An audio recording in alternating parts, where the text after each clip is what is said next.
Sobat Maestro, sesaat lagi kita akan mendengarkan program acara Renungan Hari Sabat bersama Advent Vision Media Ministry yang dibawakan oleh pendeta. Selamat mendengarkan. Yesus mau datang segera.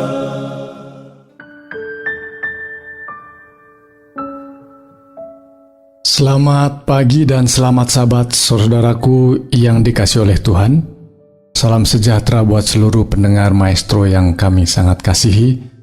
Pada pagi hari ini kita akan melanjutkan perenungan firman Tuhan dengan tema peristiwa-peristiwa akhir zaman. Dan pada pagi ini kita akan menyoroti tentang penipuan setan di akhir zaman. Dan ayatnya kita akan ambil dari Matius pasal 24 ayat 24 dan 25. Sebelumnya saudaraku, mari kita akan berdoa. Bapa yang bertahta dalam kerajaan surga, terima kasih untuk perlindungan penyertaan Tuhan dalam istirahat kami sepanjang malam. Terima kasih Engkau memberikan kekuatan yang baru ketika pagi ini kami dibangunkan, dan bimbingan roh-Mu kiranya menjadi bahagian kami ketika kami membaca dan merenungkan sabda Tuhan. Inilah doa kami dalam nama Yesus Kristus kami berdoa. Amin. Saudaraku yang dikasihi oleh Tuhan, bila mana kita melihat keadaan zaman sekarang ini, banyak orang mengalami pengalaman tertipu. Bahkan ada orang memang sengaja hidupnya mengandalkan usaha penipuan. Bahkan sekarang ini menggunakan media internet, sehingga orang lebih banyak lagi tertipu. Saudaraku, apa yang saya bicarakan pada pagi ini melihat bahwa ada sekelompok orang memang mengandalkan usahanya dalam menipu, dan yang ditipu adalah umat-umat Tuhan. Saya ingin ceritakan sebuah peristiwa pengalaman dari seorang ibu yang sudah berusia lanjut dan dia tidak memiliki anggota keluarga yang tinggal di rumahnya. Lalu rupanya ibu ini tertarik dengan kebenaran dan dia mulai menerima dan dibaptiskan.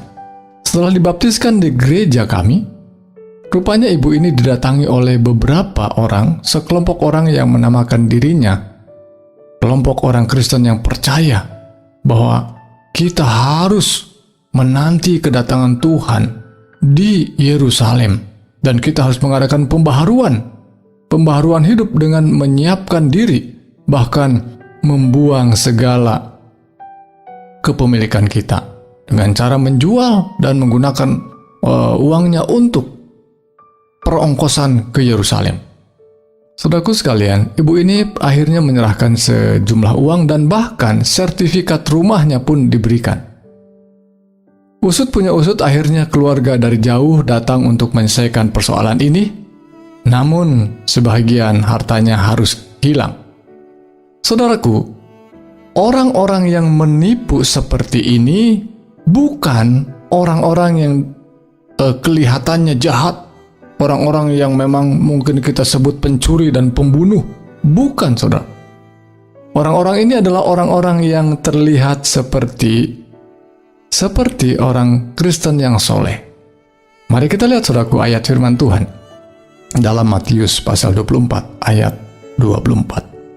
Sebab Mesias palsu dan nabi-nabi palsu akan muncul, dan mereka akan mengadakan tanda-tanda yang dahsyat dan mujizat-mujizat, sehingga sekiranya mungkin mereka menyesatkan orang-orang pilihan juga. Camkanlah, aku sudah mengatakannya terlebih dahulu kepadamu. Kita diingatkan oleh Tuhan sendiri. Tuhan Yesus mengingatkan bahwa perhatikan, aku sudah mengatakannya terlebih dahulu. Sejak pada zamannya murid-murid yang bertemu langsung dengan Yesus, diingatkan bahwa penipuan akan terjadi, dan para penipunya datang dari orang-orang yang kelihatannya saleh, yang kelihatannya beragama, yang kelihatannya adalah pengikut Yesus Kristus. Bahkan dia mengaku-ngaku punya ilham, punya terang dari Tuhan, dia adalah nabi, dia adalah Mesias bahkan.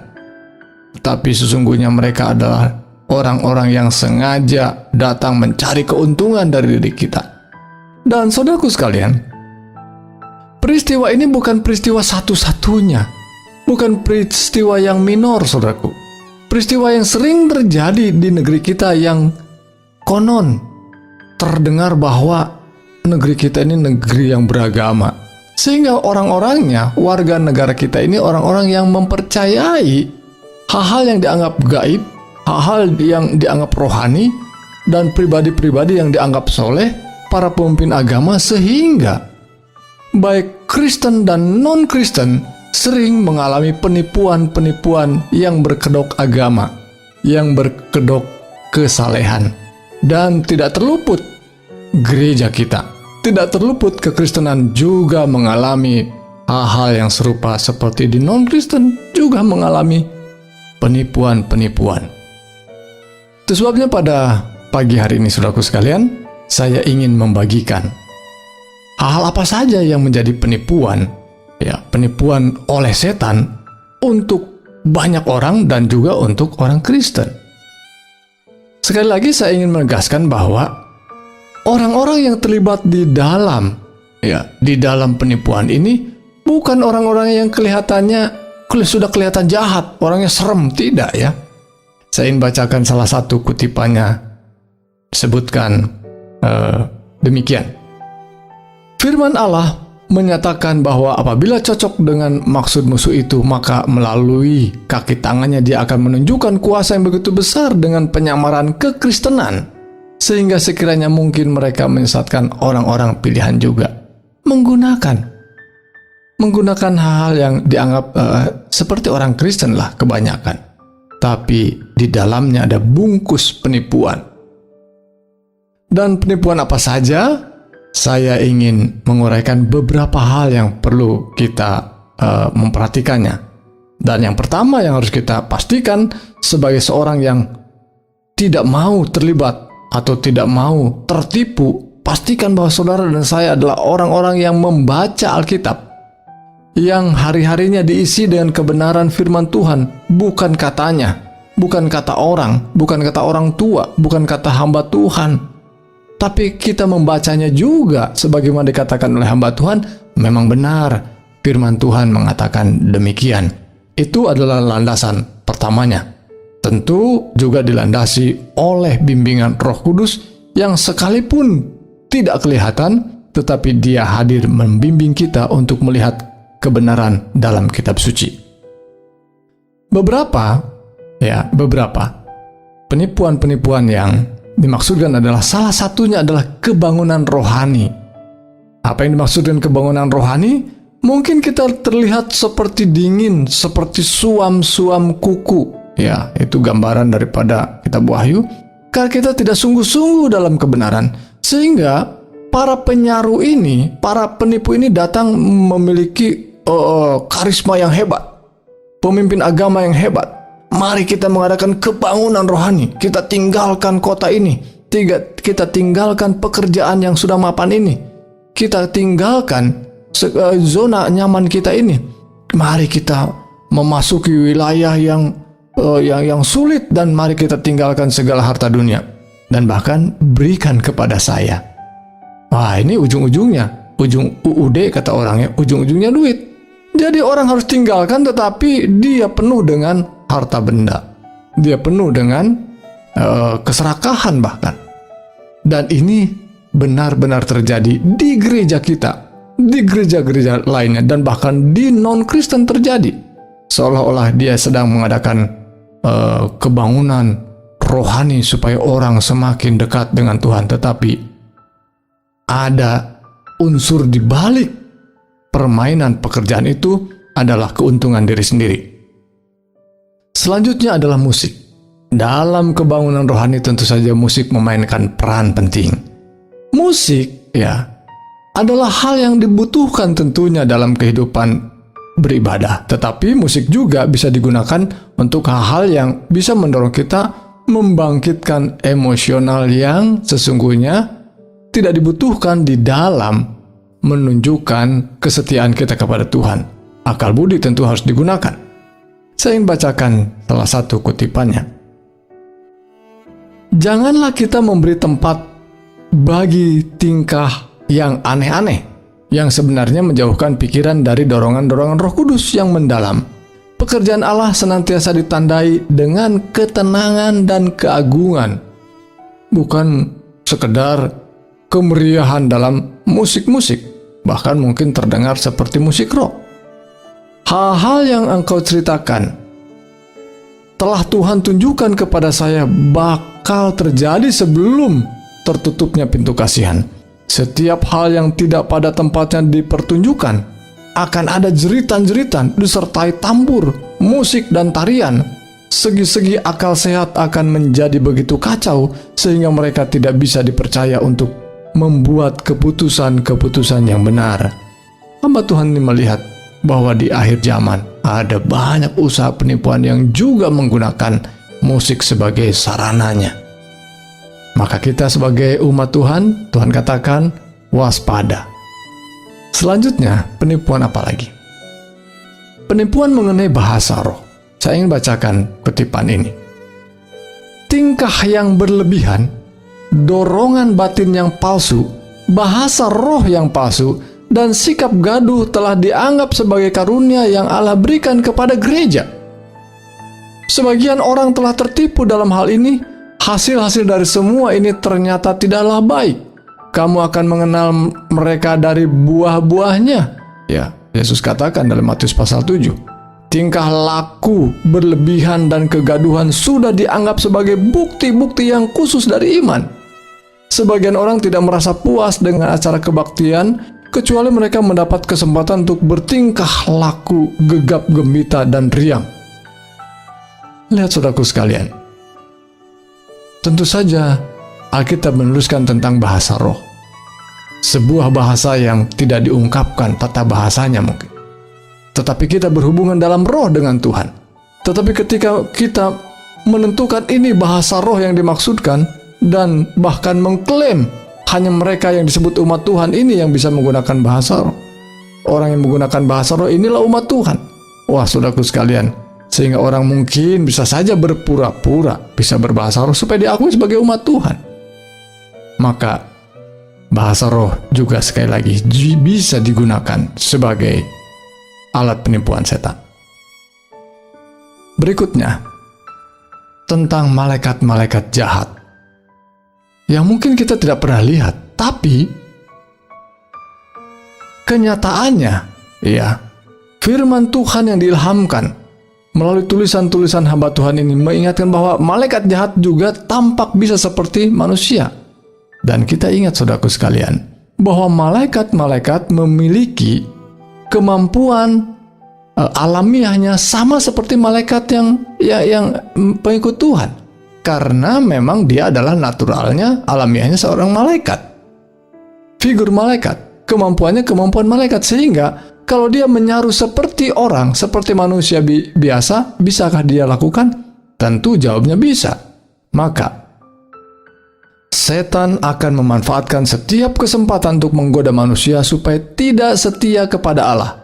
Dia dengan para malaikat yang sudah jatuh bersama dia akan tampak di bumi ini sebagai manusia yang berusaha untuk menipu. Malaikat-malaikat Allah juga akan tampak seperti manusia dan akan menggunakan setiap sarana yang ada di dalam kekuasaan mereka untuk menggagalkan rencana musuh. Jadi saudaraku sekalian, lihat bahwa setan bisa menyaru seperti manusia. Tujuannya apa? Sekali lagi, penipuan. Ya, penipuan dari sesuatu yang benar diarahkan kepada kesalahan dan kesesatan. Selanjutnya, penipuan apa lagi saudaraku sekalian? Tampilnya orang-orang yang sudah mati. Wah, ini ada sesuatu yang dianggap lumrah di dunia kita ini.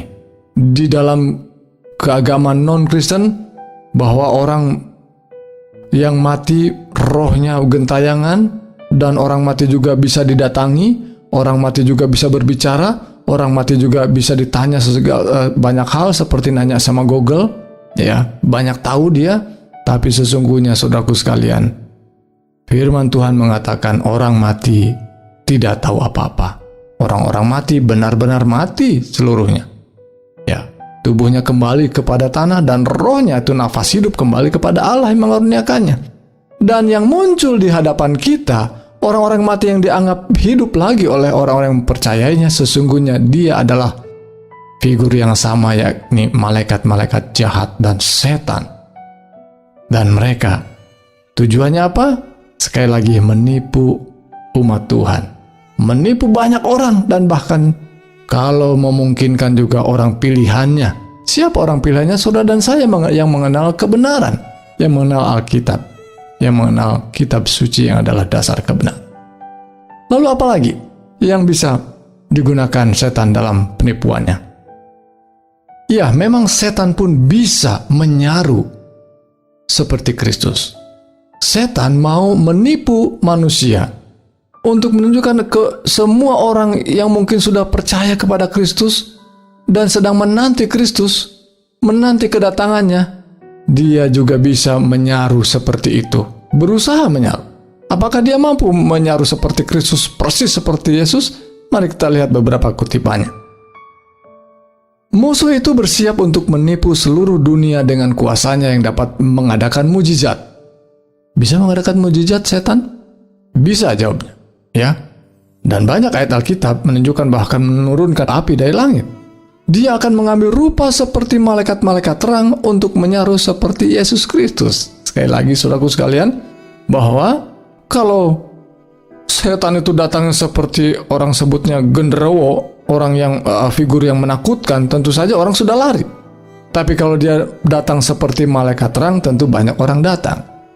Dan dengan cara itulah setan dengan mudah mengadakan penipuannya, mengarahkan kita kepada hal-hal yang di luar kebenaran, di luar catatan-catatan kebenaran firman Tuhan. Jika sekarang ini manusia begitu mudah disesatkan, bagaimana mereka bisa bertahan bila setan menyaru sebagai Kristus? Sekarang saja kita tidak menggunakan Alkitab sebagai pertahanan kita dan mudah disesatkan, apalagi kalau setan bisa menyaru seperti Kristus. Lebih-lebih lagi mereka dapat disesatkan. Siapa yang tidak akan goyah oleh penyamarannya nanti?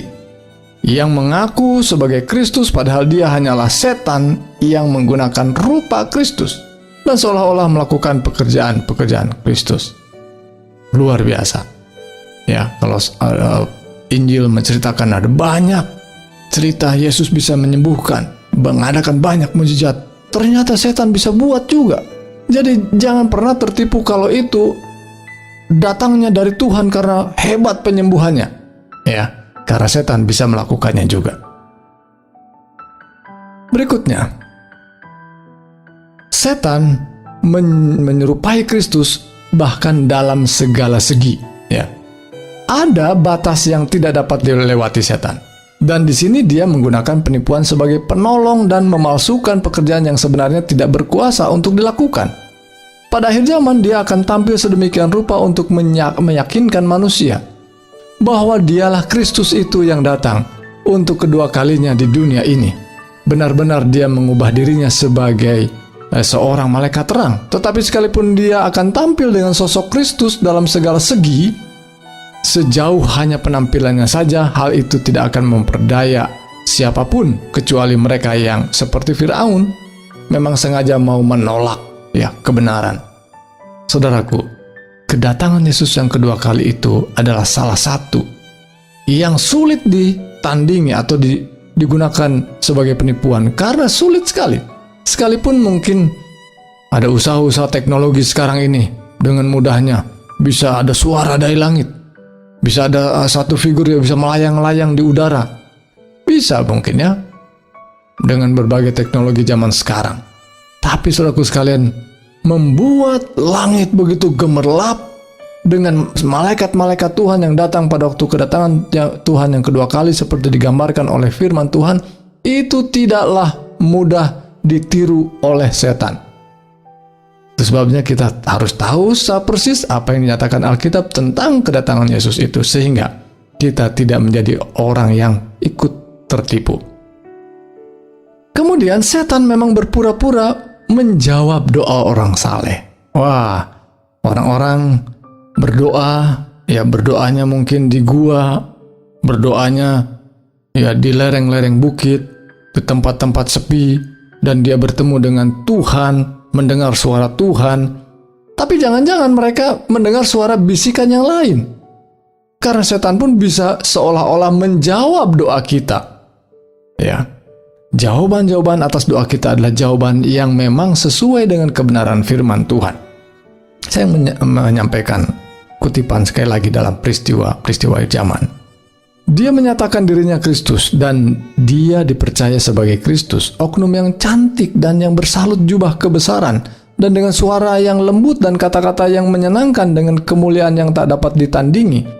Dan apapun yang pernah dilihat oleh mata manusia, kemudian para pengikutnya yang sudah tertipu dan terperdaya itu bersorak, Kristus sudah datang untuk kedua kalinya. Kristus sudah datang. Dia telah mengangkat tangannya seperti yang ia lakukan semasa berada di bumi ini dan sedang memberkati kita. Lihat saudaraku sekalian, begitulah usaha-usaha setan dalam memalsukan kebenaran. Ya, dan bagaimana itu bisa berhasil sehingga umat-umat Tuhan yang setia pun bisa saja tertipu. Dan mujizat, sekali lagi, mujizat bisa diadakan dan itulah cara yang kelihatannya sangat efektif. Saya akan bacakan supaya kita lebih waspada tentang hal ini. Di depan kita, orang-orang sakit akan disembuhkan. Apakah tidak senang saudara yang sakit bisa disembuhkan? Ya. Mujizat-mujizat akan diadakan di pemandangan kita.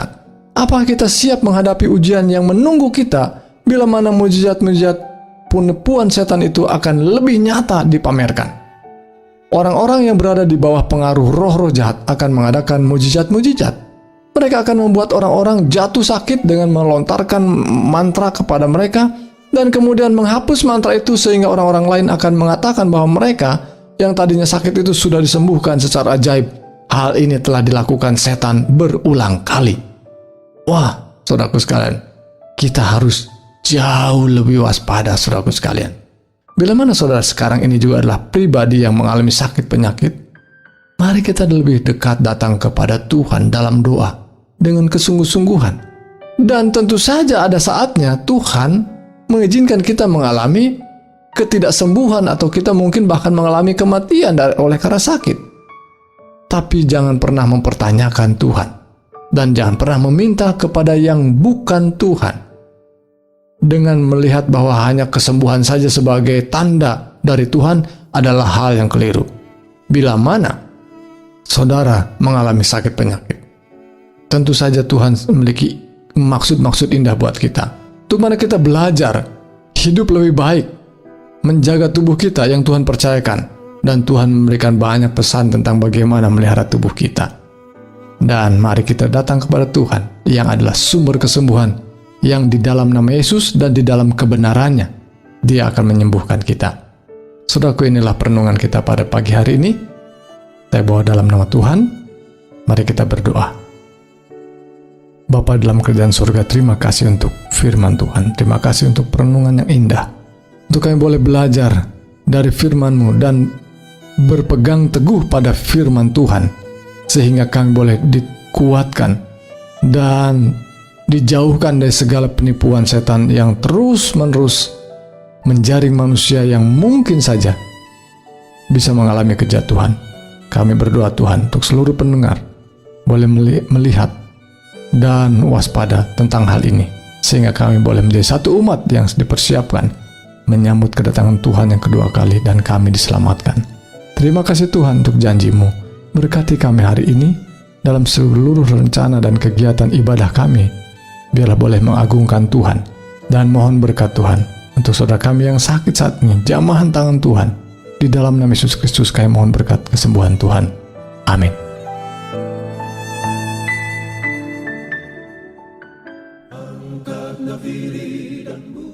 Sobat Maestro, Anda telah mendengarkan program acara Renungan Hari Sabat bersama Advent Vision Media Ministry. Untuk tanggapan pendengar, hubungi 087 888 777 689. Terima kasih atas kebersamaan Anda. Tuhan memberkati.